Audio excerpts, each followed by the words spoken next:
Hey, welcome. This is Steve Goodner. I want to focus today on a topic I think is really important, and it's a big part of the work that I do with individuals, with leaders, with teams, with organizations. And no matter where you are in life, when we talk about our patterns and our habits, those impact a big part of our life. I'm going to share something with you that comes right out of research. 40 to 90% of our daily decisions and actions are done habitually, which means with very little thought or consideration. Now, some of us may be closer to the 40%, some of us may be closer to the 90%. Think of your habits as your autopilot. And our brains create those for a very specific reason. And I'm going to share all of that with you today. Here's where I want to focus today. Number one, if you have a question or a comment, feel free to put it in the chat. Happy to answer those as I can. Uh, Next, you can see the little ticker down there. It's the ways to contact me, it's the different resources that we provide to help people. A lot of those are free resources. So that's the reason I do these. My two-word purpose is to equip people. Now, if you lengthen that out, it's equip people to prosper in every aspect of their lives. And this is such an important topic that I wanted to talk about it. It's also a foundational pillar of the work that I do with people in hiring, in developing, in growing organizations, in enhancing leadership, enhancing sales success, supporting ministry leaders in their work.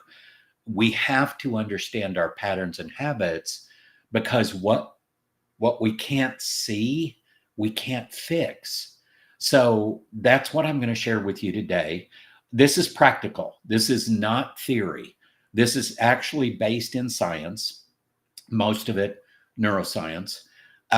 Here's what I hope that you'll get out of today: how to recognize your patterns and your habits. I think that's important that we develop that skill of recognizing patterns. I want to talk about what are they, how do they form, and how can we transform our habits and patterns, because our success map is going to be very much determined by the patterns and the habits that we allow to go on in our lives, the ones we reinforce. The question is, are they helping us or holding us back? And I see a lot of that holding back in counterproductive habits that many people don't even know they have until we provide an assessment to them called the habit story assessment that really, really profoundly impacts people's understanding and their ability to change their patterns and habits in a good way. And then we're going to talk about just some practical ways that we can transform our patterns and our habits to better serve us and to better accelerate success and satisfaction instead of holding us back. So let's jump right into this. And I did refer to that habit story assessment. That's something I would have a conversation with anybody about. If you want to reach out to me separately, I would love to have a conversation about the habit story assessment with people and some of the other assessments we do, because better data, better decisions, better path forward. That's the way I look at things. Well, let's jump into this whole concept today of, okay, what are patterns? What are habits? How do we change those? I'm going to use a little bit of science in what we do today. I'm going to try not to go too deep. I mean, I love the science of it because it makes so much sense. But I'll keep it fairly light for everybody because I think it's important not just to know the stuff. That's just knowledge. But what do we do with it? What can we practically do with it? We're going to look at patterns and habits. Are they holding you back? And how can we change those? We'll talk about something called the pathway principle, understanding how patterns are formed, how neural pathways are formed and how those then can become habits.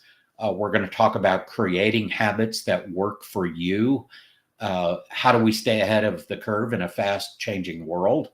And then how do we put it all together? So that's kind of a quick outline of what we're going to look at today.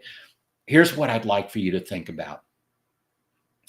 If you could see the counterproductive habits or patterns that are holding you back or creating roadblocks for you so that you could do something about those, what would it change in your life?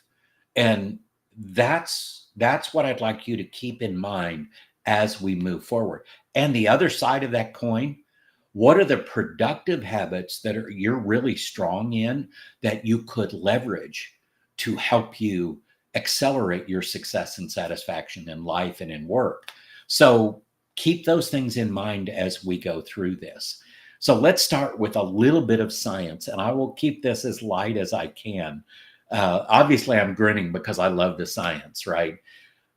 Don't get lost in the science. That's the main thing. I just want to show you how our brains work, why they work the way they do, and how we can use that knowledge to help us be a better version of ourselves if we choose to invest some time and energy in ourselves to do that. Well, first, let's talk about the synaptic connections. So we have these synapses in our brain and they connect with each other.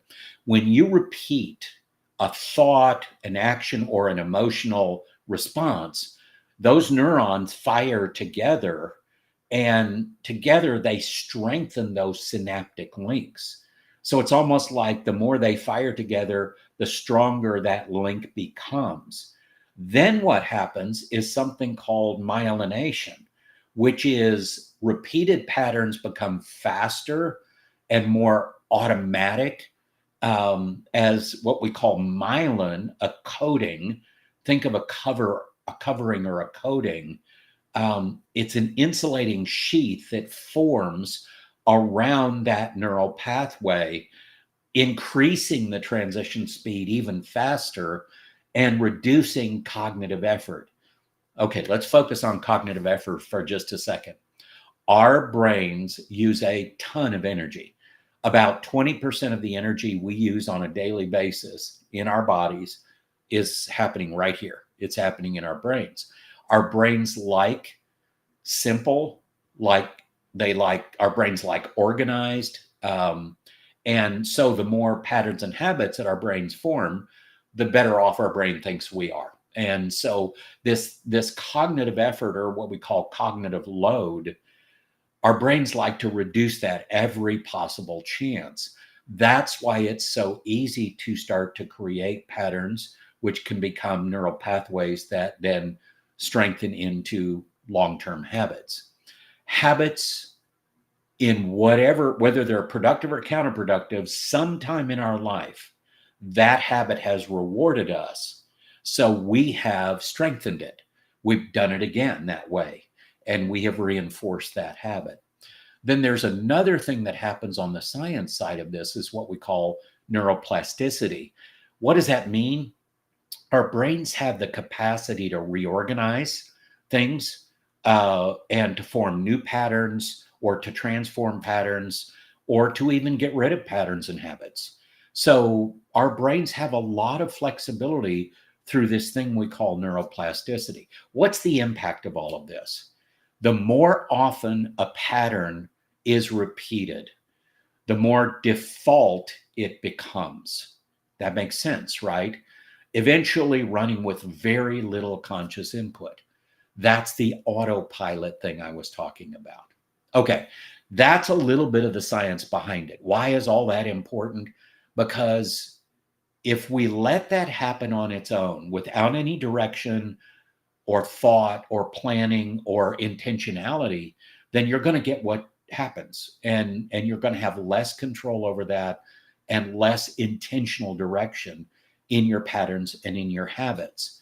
So let's identify now the kinds of patterns and habits that could happen in some different areas in our lives. And let's start with understanding first what are patterns. We've talked a little bit about this.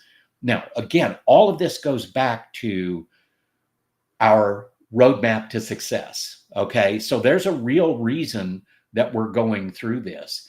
But if you've got something running in the background that you're not aware of, it's like I said earlier, you can't fix what you can't see or you can't understand. And so patterns operate subconsciously. How can we uncover them? We can, when we think about them, when something happens, we can journal it, we can write it down, capture it somewhere on your phone, your pad, your computer, wherever you're comfortable doing that. What does that look like? Um, if you're having a conversation with somebody on the same kind of topic you have other conversations with them about, and all of a sudden you realize this is the same conversation we have every time we talk about this, that's a pattern that has turned into a habit. You say something that triggers them, they say something that triggers you, back and forth, back and forth. That's a pattern. Think of patterns as highways, that there's an entrance ramp that you enter onto the highway and you get into this pattern and you're on the highway. Now you're going 75 miles an hour down the highway. But the question is, do I want to be on this highway? Do I want to be going this direction at this speed without much thought? So we have to think about those things, but we have to first understand, what are they? What does the entrance ramp look like? What does that highway look like? What direction does it go? What outcomes is it going to give me? Am I going to go the destination I want to go if I take this highway? Another way is feedback. Ask somebody you trust to give you some feedback about your patterns. What do you see in me in patterns that you think might hold me back? Now, again, please do this with somebody you trust. Then let's talk about emotional triggers. Those are pretty easy to catch after the fact, not necessarily before the fact.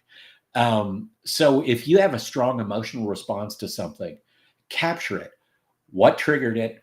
What were you thinking? What were you feeling? What did you do? Is there a better way next time? Is there something you could do differently next time? So think about those kinds of things as you're thinking about patterns. Create some quick self-check questions to check your patterns, to see, is this helping me or is this hurting me? This comes back to one of the absolute foundations of emotional intelligence, which is self-awareness.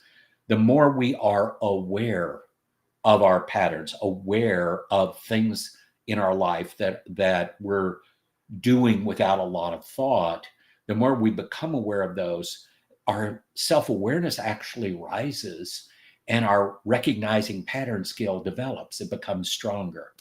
So now let's take this and make it really practical, okay? Let's focus on work first. What would a pattern or a habit maybe look like at work? Well, and I'm going to focus more on things that are not helpful, the things that might be holding you back, because here's what I know.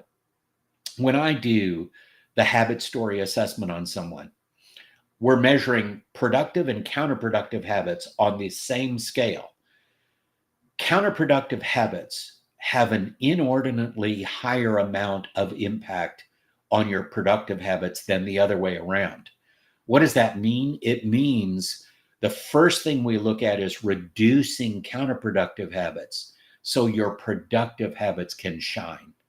And then we can start to grow those and develop those. But strong counterproductive habits will have a huge impact on the way that you work, the way that you live, in so many different areas of your life. Remember, go back to that 40 to 90% of our daily decisions and actions, behaviors, are done habitually with very little thought. Procrastination loops. Somewhere in our lives, procrastination has served us well. Usually that's not the case, but that's why some people have it, and most of us have it in some way, as a counterproductive habit, as something that's not really that helpful, but we want to avoid difficult things that are uncomfortable. If we're not clear about something. A lot of people, procrastination comes from uncertainty, lack of clarity. Overcommitment cycle. Boy, do I see this so much in the workplace. There is this mindset or this thought process out there that, hey, yeah, sure, I can do that. And then I'll go figure out how to do it, right? Well, the problem is when you start to develop that kind of pattern that becomes a habit, you commit to everything. And number one, you've forgotten how to say no, which is not a good thing. You've got to set boundaries. You have to be realistic in what you can accomplish. And so a lot of people get into this overcommitment cycle that is really detrimental, because when you overcommit, it literally means you have less time, energy, focus, and effort to spend on critical elements, the real priorities, because you want to be seen as a team member, or you want to be seen as a yes, I can do it person, or whatever you're thinking. This overcommitment cycle is a pattern and a pathway that can cause a real problem. Task switching without completion. Okay, that's me. I get bored easy. And I'll be honest about it. Detail work drives me crazy. Like when I'm editing one of my books or something like that, it's like, oh, just poke me somewhere with a sharp stick, because I'd rather have that than do this. But what I've learned in my life is I've got to do those things, that details are important, that being accurate is important. But this task switching thing, we see it in so much. We see, where I see it so much? Salespeople. I don't want to make that cold call. I don't want to send that email. So I'm going to go do this over here. I need to enter that stuff into my CRM system. I forgot about yesterday's calls. I need to put that in. Well, maybe that's important, but is it the most important thing? And what task within your current time frame should be completed within this time frame to get you the best possible outcomes? All of this is part of the developmental process that I've developed and worked on with people. And we've now packaged that into our masterminds, leadership, sales, and ministry masterminds, because mindset and habit formation and transformation is absolutely critical if you're going to show up as your best self and do your best work and live your best life. Defaulting to firefighting mode. This is another thing I see so very often. So many people are living in reaction mode. They're just reacting to everything. You know what? Firefighting kind of feels good. And I fall into that at times too. I put out this fire. Yes. I put out this fire. Yes. But what about the long-term impact? What about the strategic things, the longer-term goals that you need to achieve? Is the firefighting helping you to do that or not? And a lot of times the answer to that's going to be no. Avoiding difficult conversations, especially if it's any kind of conflict. This is another invisible kind of pattern that you may have or we may have. And I think we all have some of these at times. Maybe they're stronger in some people, weaker in others. Maybe we've done a good job of getting some of these things out. For me, procrastination loops was a really big deal when I was younger. And, in my 20s and 30s. And I just decided, okay, I've got to stop that. This avoiding difficult conversations was another one that I struggled with, because we all have some level of wanting to please other people or serve other people. But again, we have to have boundaries around that. So this is some of the things that can be going on in the background at work. Well, what about in leadership? We're all leaders. We have to lead ourselves first. So in that way, everybody's a leader, but some of us lead other people as well. Sales people lead buyers to make a decision. There's leadership in a lot of different areas of life, maybe in our social life or in our faith life or wherever we happen to be. Here's some things we need to watch for. Micromanagement without realizing it. If you're a leader, you're probably there for a reason, right? You're good at what you do. You can get things done and all of that. I see this a lot in leaders that have trouble delegating because they can do it better and faster. And here's the comment I hear so much of the time. Well, it's only going to take me 10 minutes to do this. And if I have to explain it to them, it's going to take an hour. And I don't even know if they're going to do it right. I get that. Okay. But as a leader, are you operating at your highest level? First question. Second question, by doing that, are you taking away a growth opportunity for the other person? We have to think about these things because these things have real impact. Decision bottlenecking. I see this so much in owners of organizations, especially all of the entrepreneurs that I work with. Many of them struggle with this, and it can get very serious. It can become what we call the founder's trap, where every decision has to run through that owner. And the problem with that is just what you can see. It's a bottleneck. It slows things down, and it doesn't empower people to think individually. It doesn't give them autonomy and take initiative and ownership and all of that. It does the opposite. It actually says, you need to delegate the decisions up to me. Well, is that really what you want? Unbalanced attention. I could spend an hour on that. I won't. But, how we spend our attention is very important. Attention is a resource. And there's also a syndrome that we have to be careful of, and it's called continuous partial attention. Learned that from a really good friend, Greg, a long time ago. What an awesome concept. Are you sitting in a meeting and people are over there doing this and all of that kind of thing? Are they really paying attention to the meeting? And you're trying to get out of this meeting. You're trying to make some decisions and get things done. And they're off who knows where. They're not focused. They're not involved. They're continuous partial attention. Idea dismissal reflex. We as leaders have to be so very careful. No, that's not what I had in mind. We're not doing that. Or something like that. Okay. You know what that does to your people? It really pulls a rug out from under their feet. That is not a good leadership practice, but it's so easy to do and here's what happens. Here's what I hear. I'm so busy. You ever heard that? I'm so busy. I don't have time for all of this stuff. I need to get a decision made. I need to move forward. I need to blah, blah. And maybe as a leader, you're a high D on a disc and you're driving and it's bottom line and push. But the people that are actually doing the work and all that task orientation and everything, maybe they're not the same personality profile.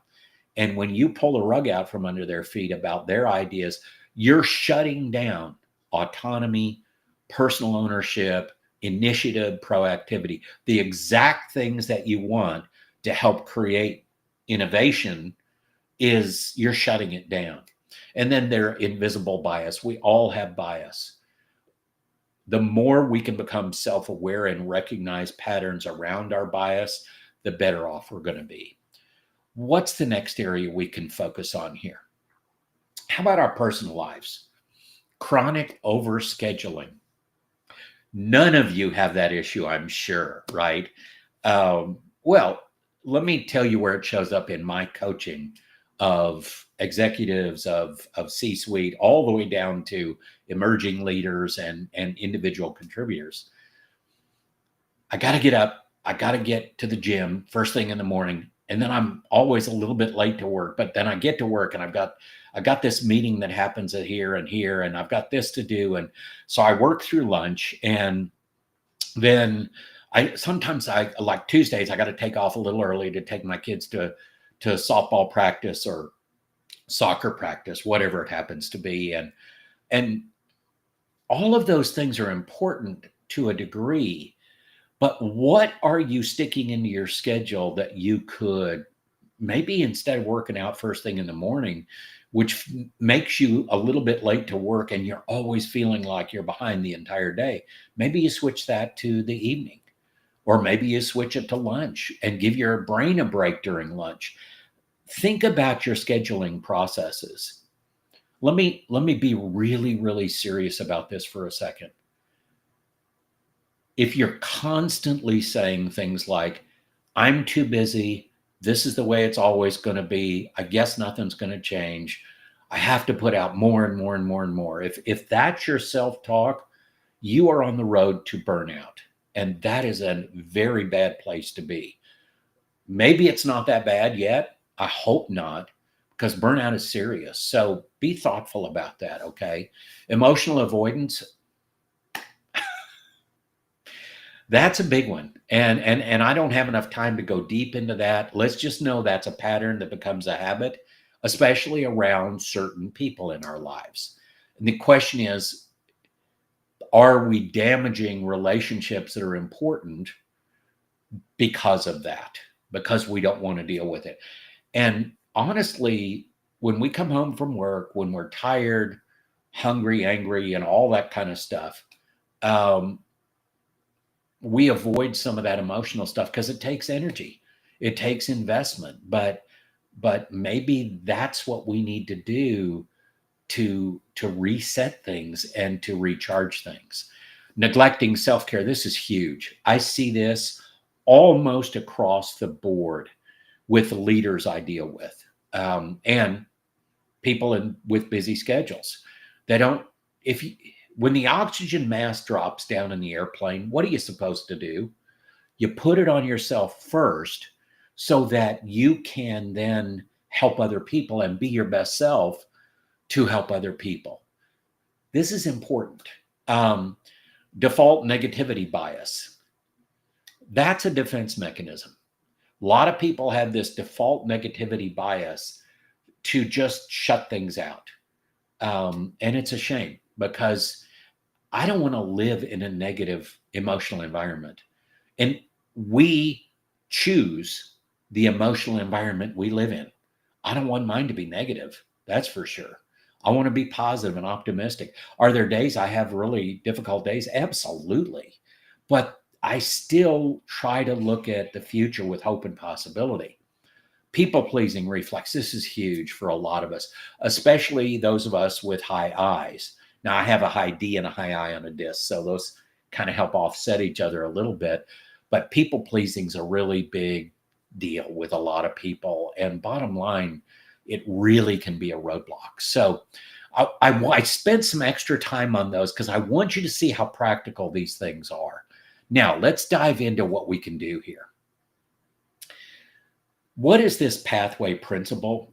It's a series of repeated patterns that become a pathway. It's that simple. The patterns that become a pathway in our brain that then eventually can become habits if we reinforce those. And that's a very simple way to look at the science of what's going on in our brains, how today's actions create tomorrow's opportunities or obstacles, because these are either going to lead us to more opportunity or they're going to lead us to more obstacles. There really isn't much of a middle ground here. And there is a compounding effect. Small choices over time lead to big outcomes. So that's something we have to think of as well. So what can we do with understanding that concept? There is this cue, routine, reward loop that happens. A cue is like an emotional trigger that happens. And then when we get a certain emotional trigger, something happens, we experience something, we get this emotional trigger, we go into a routine, a pattern, something that our brain says, okay, when X happens, we go to Y. It's real simple. Our brain wants to keep things simple, right? So we go into this routine or this pattern, which then gives us some kind of reward. Now, the question is that reward really truly helping us or is it hurting us? Is there a different routine or pattern that would give us a greater and a better reward? Maybe we're procrastinating on something that allows us a reward of not having to deal with it right now, but the thing just gets bigger down the road. So is that really helping us? Are we avoiding a conversation that we need to have? And we feel, okay, good, I don't have to deal with that right now. So, phew, I feel better about that. But it just festers and gets worse as if you don't deal with it as it moves forward. So the whole cue here, the trigger that leads to the routine or pattern or the habit that then gives us some form of reward, we have to think about how can we interrupt that? Well, you experience something and then you have the cue, the emotional trigger. You're not really going to interrupt there. Okay. The key here, go back to our kind of metaphor of the entrance ramp to the highway. The interruption comes in when we choose not to go onto that entrance ramp. That's where we can interrupt that pattern and that habit.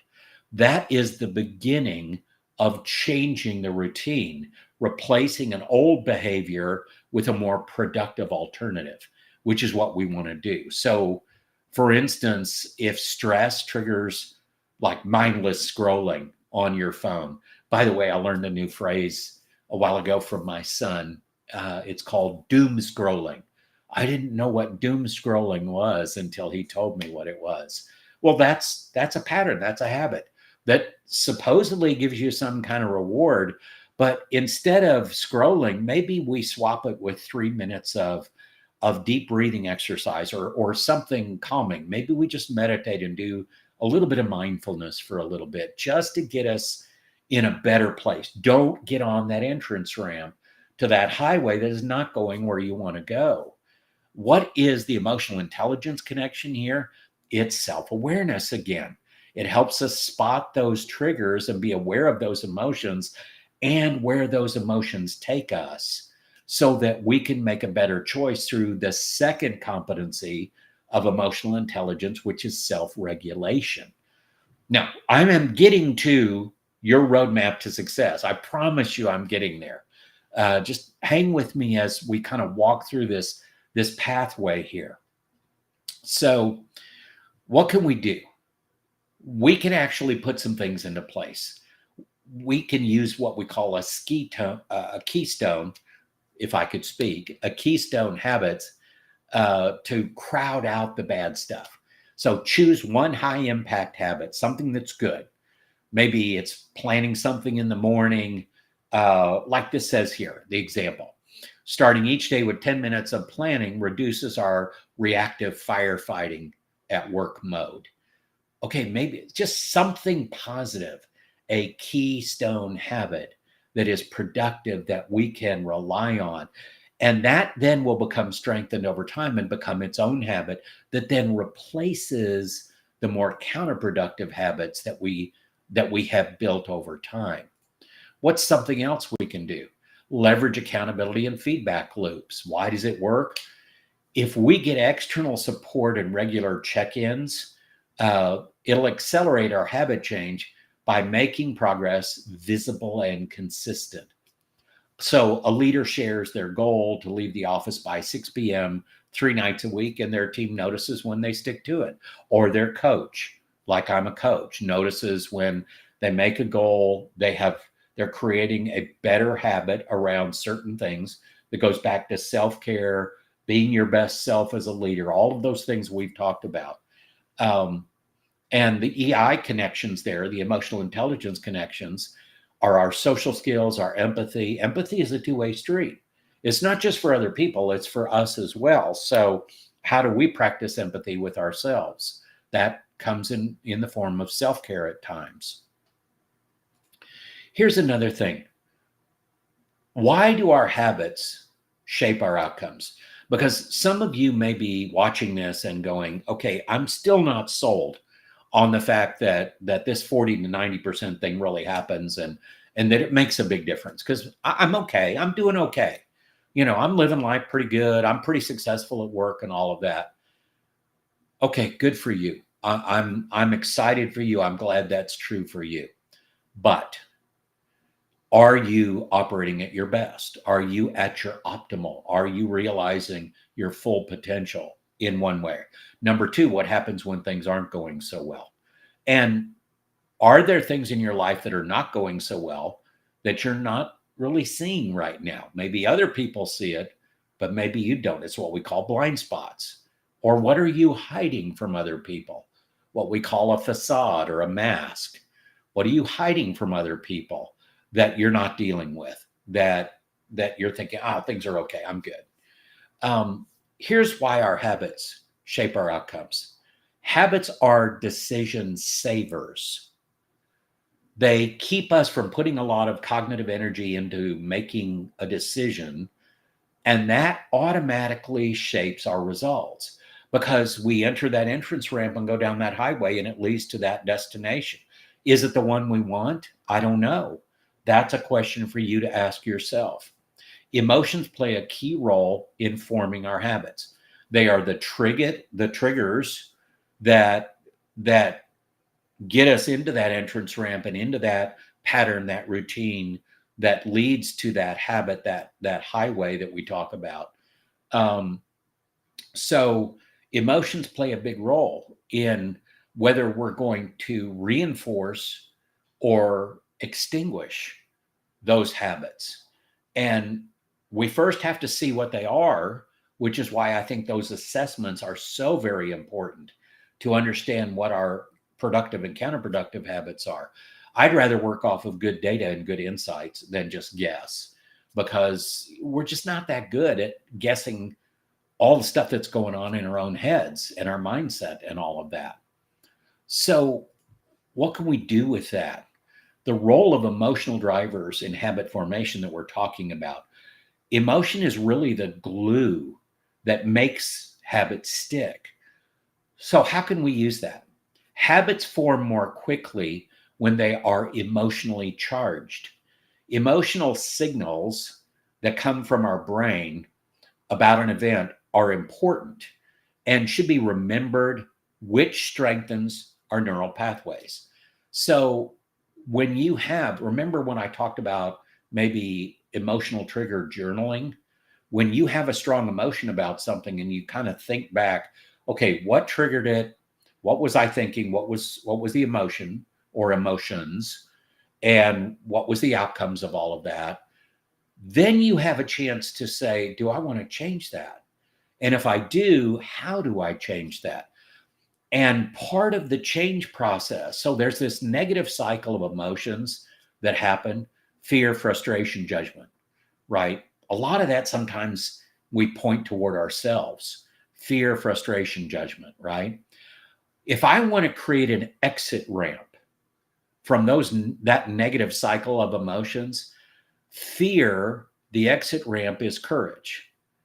Judgment, the exit ramp becomes curiosity. And frustration, the exit ramp becomes more like excitement, right? So we can actually choose the emotional drivers that move us in a better direction. That's what I'm trying to get across here. And let our brains do that work for us. There's no reason, don't believe that you cannot change your habits. Don't believe that you cannot change your patterns and the neural pathways. All of that can change. We know that. But it takes insight and understanding so that you can then practically start that transformational process. Now, I promised you I would get back to the map. Let's talk about the map. Productive habits are going to lead to positive outcomes. Counterproductive habits are going to lead to negative outcomes more often than not. Procrastination, avoidance, all of that, they may give you a short-term reward, but in the long term, it really doesn't serve you very well. Firefighting all the time. I've got several leaders that I'm coaching right now. Some of them are emerging from that firefighting mode. Some of them are deeply, deeply stuck in it. And it's going to be a long road to get them out of that habit pattern, because it's just so ingrained in who they are. And they haven't yet created the mindset necessary to make that transformation. So, with this in mind, let's go to some very, very practical things you can do to create a success roadmap.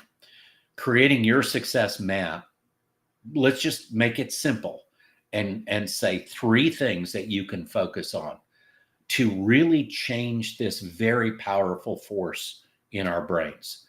The first thing we can do is skill and capability development. That starts with a growth mindset. You're going to hear a lot of talk now about mindset and the different elements of mindset, because this is really where it happens. That's where habits reside, is in our minds, in our brains. So skill and capability development focus on building knowledge, understanding, and competencies and abilities needed to excel in our field. Okay, why is that important? Because more trust in yourself, more trust in your skills, more confidence in yourself leads to better habits, better habit formation. There isn't as much uncertainty, there's a lot more clarity, and that's going to help you. Now, underneath that, the why of this is without growth in your skills, opportunities remain limited and your long-term value stagnates. So the things that are so important to habit transformation in us are the way we look at our future, the way we look at our goals. And if we don't see a big future, if we don't have aspirational goals and things to look forward to in the future, then we just tolerate whatever habits we have. We don't necessarily change those. And that is a roadblock. The next thing we can do, step number 2, relationship and network building. If we prioritize cultivating strong, trust-based connections with the right people, mentors, peers, clients, collaborators. Why is this important? Your network often determines the doors that open for you and the level of support you have along the way. How does that help habit transformation? Just by enhancing your network and your relationships, you will form better habits because it takes work, energy, and effort to build stronger relationships. What's the third thing we can do here? Health and energy management. And that this is foundational. Set goals around physical, mental, emotional well-being and health. That's going to help you to build stronger, better, more productive habits and to transform those counterproductive habits that you have. Why does that work? Sustainable success depends on having the energy, clarity, and focus to consistently take effective action.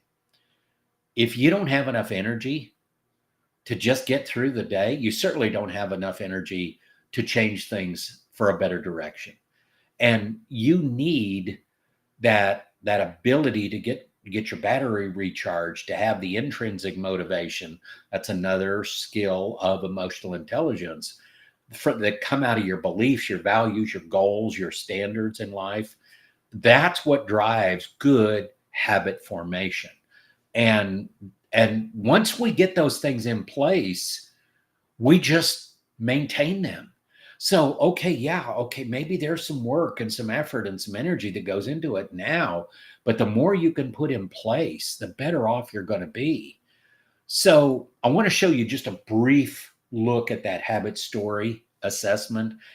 And I mean, this is pages and pages and pages long, and it is probably one of the best assessments I've ever used as a certified assessment professional. And I'm certified in a ridiculous number of assessments. But bottom line here, you can see everything above the line on the right here are your productive habit measures. What's below the line are the counterproductives. Well, if you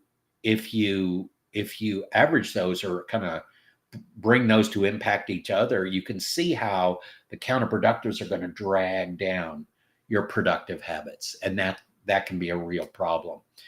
And you can see that the cues are emotions: drive, care, fear, hope. Those are the primary habit formation and transformation emotions in our lives.